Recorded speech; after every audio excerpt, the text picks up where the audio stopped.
Even as more Georgians get that vaccine, COVID-19 cases remain high. Yeah, Ron, and tonight Georgia reported more than 3,000 new cases, a sign we should really still take precautions. But some states like Texas and Mississippi are lifting restrictions. Masks will no longer be required there. Texas's governor tonight saying it's time to open 100%. Meanwhile, states like Michigan and Louisiana are increasing capacity in restaurants. All this despite warnings from health experts saying it is not the time just yet.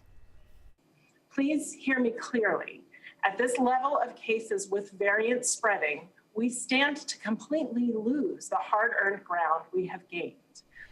We are where Atlanta speaks. Hundreds of you are speaking up online, some calling this a deadly mistake, while others say Georgia should do the same. We'll hear from Georgia Governor Brian Kemp tomorrow at 3:30. You can watch that live inside the 11 Alive News app.